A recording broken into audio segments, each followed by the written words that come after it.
Assalamualaikum warahmatullahi wabarakatuh. Nama saya Putri Wismawati.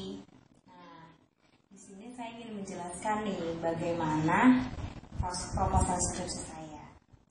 Yang pertama, ini judul saya adalah Kerjasama Ekonomi Iran dan Cina pada masa embargo ekonomi internasional tahun 2009 sampai 2013. Di sini pertama-tama saya menjelaskan dulu ya bagaimana latar belakangnya. Oke. Yang pertama, latar belakangnya ialah embargo ekonomi yang dijatuhkan DKPBB terhadap Iran. Jadi, awal mulanya itu kenapa Iran itu bisa dijatuhkan embargo ekonomi oleh DKPBB? Karena si Iran itu dia menolak untuk membatasi atau menolak untuk memberhentikan proses pengayaan uranium. Menurunnya perekonomian Iran karena penolakan atas Iran itu, maka DKPBB menjatuhkanlah itu embargo ekonomi kepada Iran.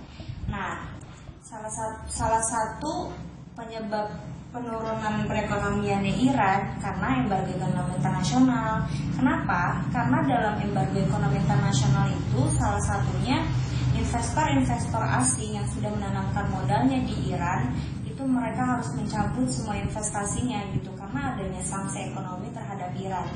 Bukan hanya itu, bahkan negara-negara lain juga tidak boleh memberikan bantuan berupa apapun kepada Iran gitu. Maka dari situ Iran juga menjadi merasa terpuruk. Nah, terpuruk ekonomi gitu karena di samping Iran juga tidak memiliki modal, dan modal-modalnya si pejabat-pejabat yang ada di Iran itu kan ada di Bank Dunia tuh. Nah, kekayaan pejabat yang ada di Iran itu semuanya tuh dibekukan gitu. Jadi Iran juga tidak bisa mengambil kekayaan atau asetnya yang ada di bank. Nah, yang ketiga, Cina merupakan negara yang perkembangan ekonominya sangat pesat. Memang iya gitu. Kenapa?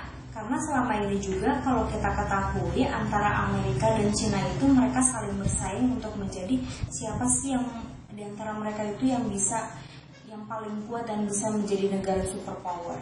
Nah, Cina juga menjadi sebuah negara industri yang terkuat juga, dan sudah bisa dibandingkan dengan Amerika. Cina itu sekarang sudah lebih unggul lah istilahnya daripada Amerika.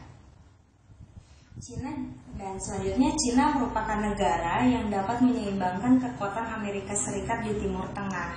Nah, salah satunya adalah tentang masalah uranium ini gitu kan.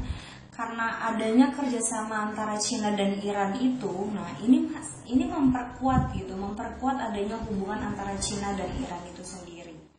Karena apa? Yang pertama, Amerika Serikat itu mengembargo juga kan negara Iran gitu. Karena apa?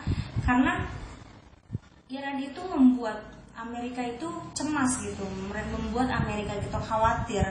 Amerika tidak ingin disaingi oleh negara yang ada di Timur Tengah karena dia ingin menjadi negara superpower di Timur Tengah. Maka dari itu secara tidak langsung Cina ini merangkul Iran gitu untuk membantu Cina juga untuk menjadi negara superpower. Nah, salah satunya dengan cara memberikan bantuan kepada Iran dalam keadaan yang sedang genting ini. Terakhir, Cina dan Iran sama-sama pernah menjadi korban ketidakadilan atas kekuatan Barat. Nah, jadi dari dulu itu Cina juga pernah menjadi korban atas ketidakadilan Barat seperti yang dialami oleh Iran sekarang juga. Gara-gara negara-negara Barat, Iran menjadi negara yang bisa dibilang miskin juga gitu, di mana-mana pengangguran karena adanya embargo yang diusulkan oleh si Amerika itu. Nah, kerangka teori. Di sini saya menggunakan 3 teori nih. Yang pertama, teori diplomasi. Teori diplomasi saya menggunakannya untuk menjelaskan bagaimana sih awal proses kerjasamanya antara Iran dan Cina ini, dan bagaimana awal mulanya kerjasamanya gitu. Apa yang melatar belakangnya adanya kerjasama antara mereka berdua, dan bagaimana caranya Iran untuk bisa menjalin kerjasamanya dengan Cina.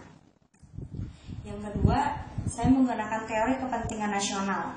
Saya menggunakan teori kepentingan nasional ini untuk menjelaskan apa sih sebenarnya kepentingan nasionalnya Iran itu terhadap kerjasamanya dengan Cina. Apakah memang tujuannya hanya untuk memenuhi kebutuhan ekonominya selama terkena embargo, atau ada tujuan lain yang sudah disiapkan oleh Iran dalam kerjasama dengan Cina. Ketiga, teori perdagangan internasional. Saya menggunakan teori perdagangan internasional ini karena untuk menjelaskan apa saja sih barang-barang atau apa saja sih alat yang digunakan oleh Iran untuk untuk sebagai bahan bargaining atau bahan penawaran kepada Cina, sehingga Cina sangat tertarik untuk bekerja sama dengan Iran gitu. Ya kan, karena bisa dibilang misalkan seperti kerjasamanya Iran dan Cina ini gitu, Iran memberikan minyak kepada Cina, dan Cina memberikan alat-alat peralatan militer. Metode penelitian di sini saya menggunakan metode penelitian deskriptif dan pendekatan penelitian kualitatif. Dan untuk teknik pengumpulan datanya saya berdasarkan library research. Jadi saya menggunakan library research untuk mencari data-data. Sekian dari saya. Mungkin hanya itu yang bisa saya sampaikan mengenai proposal yang saya buat ya. Karena saya hanya membuat seperti ini, namun setidaknya teman-teman bisa mengerti apa tujuan proposal yang saya buat itu ya. Gitu. Jadi mengenai teori tersebut ada 3 yang saya pakai, dan ada 2 latar belakang, dan ada beberapa latar belakang yang saya buat. Sekian dari saya. Wassalamualaikum warahmatullahi wabarakatuh.